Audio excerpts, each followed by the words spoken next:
요즘 화천대유 사건이 나날이 새로운 국면을 맞이하고 있는데요. 다들 잊으셨을 수도 있지만 고발 사주 의혹도 있습니다. 지난 9월 2일 윤석열 후보가 검찰총장이었을 당시 검찰이 미래통합당한테 민주당 쪽 사람들을 고발하라고 시킨 것 아니냐는 의혹이 보도됐습니다. 윤석열 후보와 국민의힘은 정치 공작이다 라고 주장했습니다. 이 사건 아직 끝나지 않았습니다. 공수처 수사가 진행되고 있습니다. 과연 윤석열 캠프 쪽 주장은 얼마만큼 사실이었을까요? 요즘 핫한 오징어 게임 대사와 함께 시사인이 팩트체크했습니다.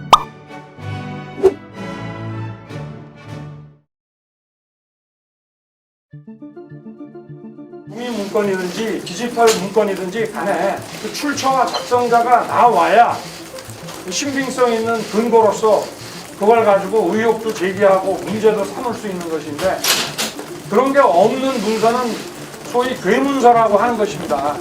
이런 괴문서를 가지고 국민들을 갖다 이렇게 혼동에 빠뜨리고 제발 그만해. 이러다가는 다 죽어. 결론부터 말하면 고발장은 괴문서가 아닙니다.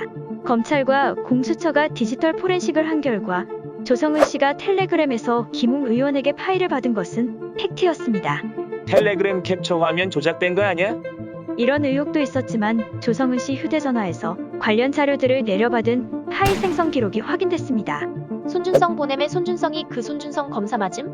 이런 의혹도 있었는데요. 검찰과 공수처 확인 결과 동일 인물이라고 합니다. 결국 김웅 의원이 텔레그램으로 전한 손준성 보냄 파일을 조성은 씨가 받은 건 팩트입니다. 이제 중요한 건 고발장을 누가 작성했는지, 누가 관여했는지입니다.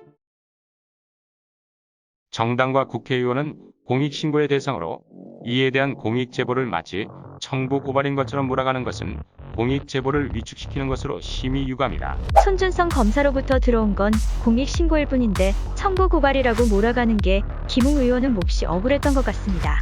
그런데 그 고발장을 공익신고라고 할 수 있을까요? 결론부터 말하면 공익신고가 아닙니다. 고발장은 범죄 혐의를 일방적으로 담고 있습니다. 공익신고자 보호법에 따르면 공익신고는 국민의 건강과 안전, 환경, 소비자의 이익, 공정한 경쟁 및 이에 준하는 공공의 이익을 침해하는 행위를 신고하는 것입니다. 만약 손준성 보냄 고발장이 공익신고라면 모든 고발장이 다 공익신고가 될 수 있습니다. 김웅 의원도 자기 말이 이상하다는 걸 깨달았는지 나중에는 기억나지 않는다고 해명했습니다. 내가 뭐라고 했더라? 발신자의 텔레그램 메신저상의 이름을 손준성으로 지정하기만 하면 그 사람의 실체가 누가 됐든지 간에 손준성이 마치 보낸 것처럼 찍히게 되는 거거든요. 어디까지가 진짜고 어디까지가 거짓이야. 김경진 특보의 의심도 사실이 아닙니다.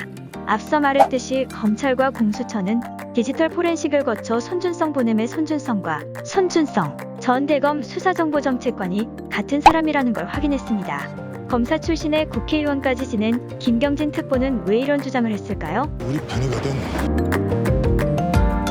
윤 후보가 진짜 야당 고발이 필요하다고 했다면 그 당시에 이 법률 지원 관련된 책임자가 정점식 의원입니다.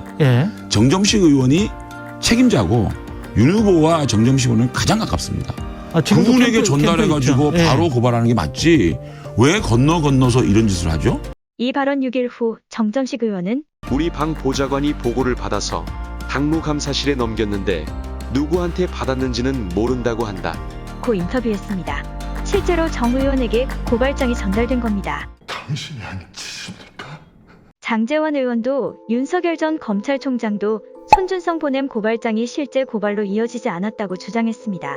하지만 손준성 보냄 고발장과 오타까지 똑같은 유사한 고발장이 8월 25일 실제 대검에 접수됐습니다. 다만 아직 밝혀지지 않은 부분이 있습니다. 제보자 조성은 씨는 받은 파일을 당에 건네지 않았다고 주장했습니다. 그렇다면 실제 대검에 접수된 고발장은 다른 경로로 당에 전달되었을 가능성이 높습니다. 앞으로 공수처 수사에서 밝혀야 할 부분입니다. 손준성에 보냈다. 그리고 김웅 의원이 그거 받았다. 그게 뭔 문제가 되지? 그런 걸 찾아내면 표창장을 줘야지. 그게 뭐가 문제가 돼? 지금 사태의 심각성을 아직 잘 이해 못하시는 것 같은데요.